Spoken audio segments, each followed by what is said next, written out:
I'm starting a new initiative, an Upwork course completely free for beginners. Why you should trust me? Last year alone, I helped more than 50 people to find a job on Upwork and get this 5-star rating. And this year, we together will do the same for free. This month, I'm mentoring 5 people to register on Upwork and find their first project. In these videos, I will be showing their profiles, which we started completely from scratch. Let's start step by step. Go to upwork.com and sign up. Here we choose I am a freelancer looking for work option because we are a freelancer. After that step, you will have a sign up information with your details: name, surname, email, password, country. Mention the country that you currently live in. If you live in the Philippines, for example, do not write United States. This will do you harm. You need to write the actual location that you are in. And then, of course, we take our time to read the Upwork terms of service and user agreement, and then we create the account. Now you need to go to your email and verify your account. And here are the steps that are very, very important. Click Get Started. And here are several questions. You can skip these questions because this is information that Upwork collects to understand what their freelancers want and need. After the service steps, we need to give Upwork information about us to complete our profile. Here we have 3 options. Import your information from LinkedIn, upload your resume, and fill out manually. We try to import from LinkedIn. We also tried uploading a resume. And let me tell you, the best way to do this is to have your LinkedIn profile open, have your CV open, and do it manually, because Upwork doesn't import all of this information and you need to spend time on making different changes, adjustments to your profile. So instead of this, I highly recommend doing this manually and going over this process step by step. But as I said, get your CV and LinkedIn profiles ready to copy some information from there. So the next step here is to give Upwork information about your industry. What do you do? Are you a marketer? Are you a developer? Are you a data person? Whatever that is, choose really carefully. In this case, this profile is in data analytics, so we choose all that apply to data analytics. Next is the skills section. Here you have 15 skills maximum. So we choose our skills wisely. Remember that this is not something you need to stress about because we can change everything after our profile is done,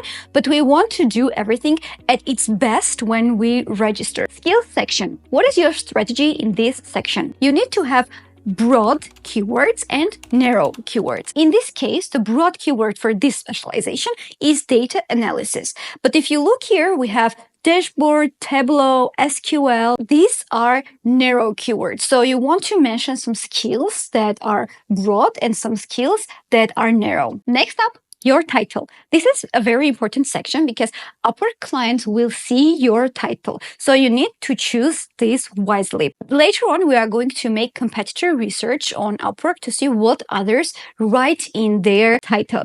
But what you can do now is to go to upwork.com. At the end of the page, there is this trending section. Find your specialization and see if there are any jobs with the titles that you can implement. One important note here. Of course, lots of people nowadays use AI for generating lots of stuff. I highly recommend not using generic titles. For example, helping businesses grow. This doesn't give you any specifics. The client won't understand what you are doing for them. For example, instead of saying something generic like helping businesses grow, you could have your title as sales manager and everyone will understand what you will do for them. If you want to go even a bit further, what you can do is you can include a case study in your title or at the very beginning of your description. And after this, we want to give Upwork all the information about us, where we worked, where we studied, what language skills we have. The more information you give in these sections, the better, because we want your profile to be 100% complete. And for this, you need to provide Upwork with most of the information, as much information as possible. What to do if you don't have work experience. Volunteering is also considered to be work experience. So if you volunteered for a project, or if you had a university project that you worked on, anything tangible that you can show as a result of your work, you can mention as work experience, but at the end, write a disclaimer that this was, for example, a short-term work, or this was for my university project. Another idea is to create a project of your own, like a mock project, and include it in your profile as your work experience. You can even go further and find a company who will be happy to take you as an intern in their company. So you can have this as work experience, and you will have portfolio. You will really have work experience. Don't wait for opportunities to come to you. You need to find opportunities. Don't just wait, open your Upwork profile and wait for clients, open LinkedIn and wait for clients. That is never going to happen. You need to dedicate time, you need to dedicate effort, and you need to be open to communicating with lots of people. You need to be open to rejections, because if you write 10 emails or 10 LinkedIn messages to 10 different companies, chances of being rejected is very high. But still, you want to do this, and you want to create these connections, and you want to do this not for the rejections, but for this one chance and one opportunity that you will get. And then we go to another important section, your description. Here are several description examples from different freelancers that might be helpful for you. But again, you need to make competitor research and see what others write, what you can get from them. One main mistake that lots of freelancers do is start their description with, "Hi, I am," and their name. "I've studied here, I've done this, I've done that." Clients are not interested. They want to open your description, and they want to understand what you can do for them. It's not about you, it's them. If I as a client see lots of I did this, I graduated from here, I graduated.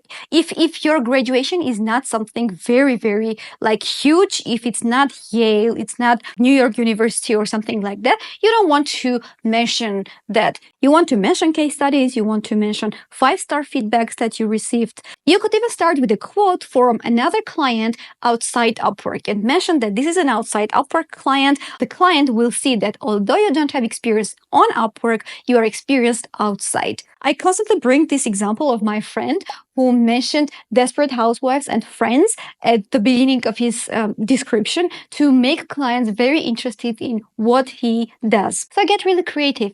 After you are done creating your description, it's time to set your hourly rate. If you already know what hourly rate you want, that's perfect. If you don't, make research and see what other freelancers on Upwork have as their rate. And I'm not saying that you need to set the same rate. What I'm saying is that you need to understand your country where you live, your expenses, and your hourly rate based on your experience. We will have a separate video about this, but right now what you want to do is to set an average hourly rate. This advice is for beginners. If you are a senior specialist, I'm sure that you already know your hourly rate and you have this non-negotiable minimum and maximum price that you are comfortable with. One important note here is that Upwork takes a service fee from all of your earnings, not from all the projects, but per project. For example, you do one job per $10 and another job per $15 per hour. Upwork will take service fee from both of these jobs. And another note is that depending on the withdrawal method you choose, there are some fees there too. Next up, choose a photo and your location. Your profile picture is very important. Clients see your profile picture when you submit a proposal, and sometimes this can be a deciding factor. Want it or not? So what do we do to grab the client's attention with our profile picture? We want something that is not very serious, but also not something very, very chill. What I usually noticed is that darker backgrounds go really well with Upwork light and dark themes. Next step, the final step, is to review your profile and submit it. You have this button both at the beginning and at the end of the page. So go over your profile, everything, and then click submit profile. Do not forget to do this, or this time that we've spent on creating your profile will be gone. This was our first lesson, and we successfully created an Upwork profile. In the next lesson, we will work a bit more on your profile to understand what's missing, what needs to be done. This is it for today. Again, don't forget to subscribe to my channel if this format of an Upwork tutorial is important for you, is useful for you. Don't forget to give this video a thumbs up, and I will see you in the next lesson. Bye bye!